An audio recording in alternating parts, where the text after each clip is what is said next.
Hello friends, how are you? In this video, I am going to discuss about finding factorial of a given number using recursion.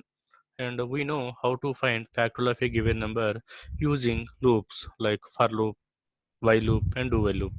But in this video, I am going to discuss about by using recursion, how can we find factorial of a given number. So let me take one number, friend. Say I am going to take say n equal to 5.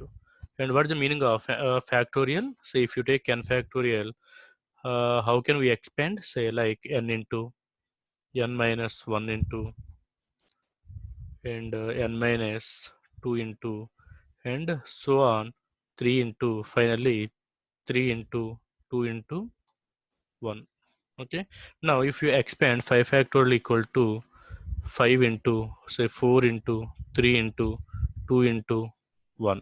So each and every time you have to decrease 1, friends. And one more thing, what is the value here?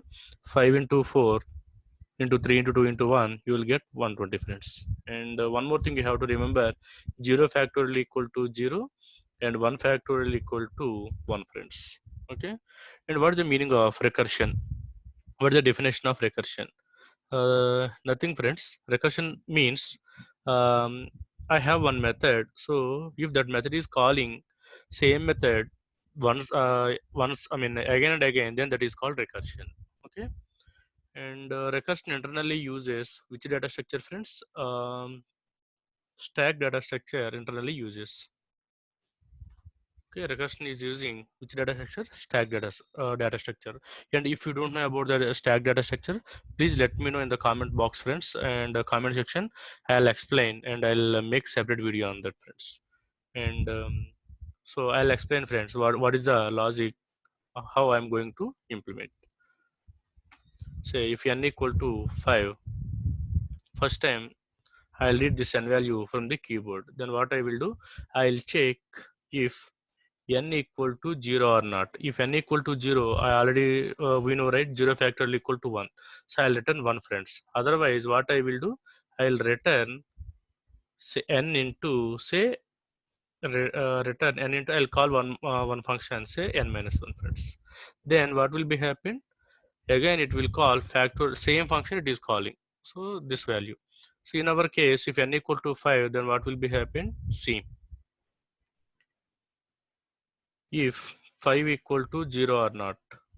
No, friends, it's not 0. Then what will be happen? I'll call return say, so return 5 into say factor of n minus 1. Then what will be happen?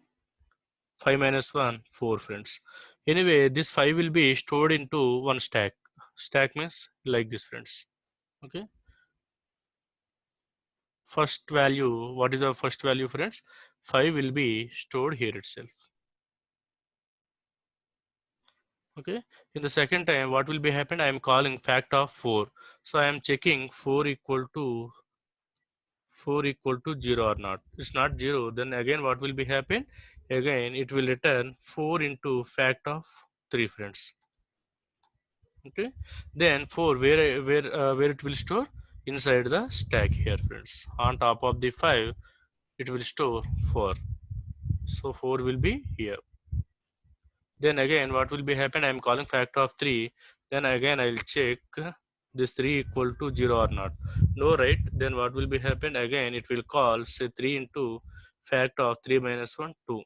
This 3 will be stored here, friends.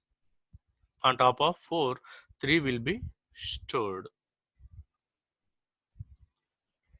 And after that what will be happen, again it will call 2 into, sorry, it will check, again it will call factor of 2, right? Then 2 equal to 0. Then what will be happen, friends? It's not 2 equal to 0. Then 2 into say fact of 2 minus 1, 1, friends. This 2 will be stored on top of the 3 here, friends. Okay. Then this is 2. Next time what will be happen? 1 minute, friends. Let me take 2 here. and one factor of 1, then what will be happen? 1 equal to 0 or not, it will check, friends. 1 equal to 0, true or false? It's not true. Then again I will call like this, say 1 into, say, fact of 0, friends. So what will be happen? 1 will be stored here. That means on top of 2, 1 will be stored. Okay. And again I am calling factor of 0, right? So I already retain this case. What I am doing here, if n equal to 0, then what I am doing, I am returning one here, one, friends. That means I am not calling factor. So then I will multiply from here onwards, friends.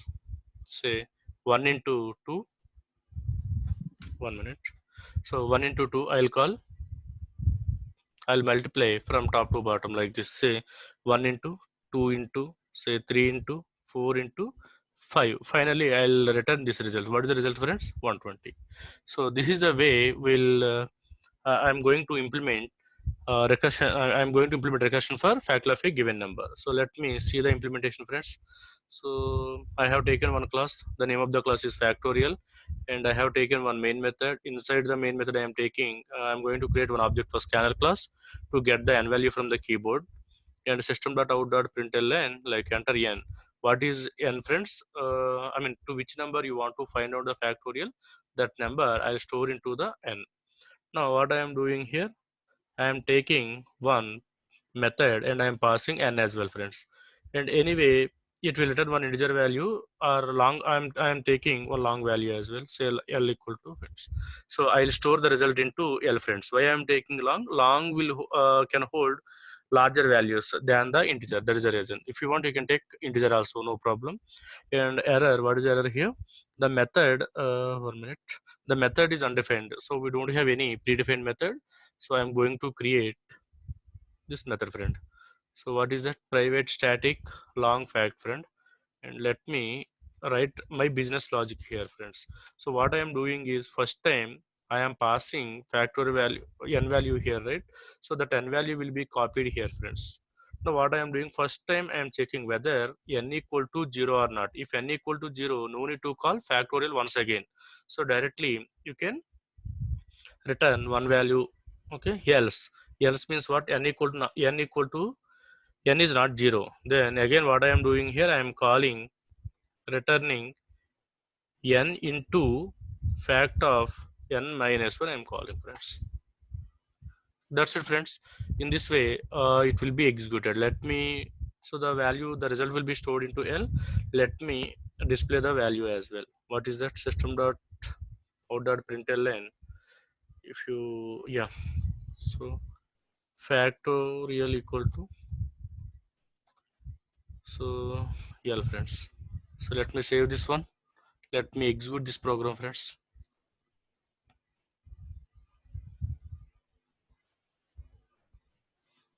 It is executing, friends. You have to, yeah, enter n. Just I am giving 5. Factorial equal to 120. Let me test it for 0 as well. 0, we are getting factorial equal to 1, friends. And let me test it for 1. Factorial equal to 1, friends. So my logic is working fine. And still, if you have any issues with this logic, please let me know in the comments box, friends. Definitely I'll try to sort it out.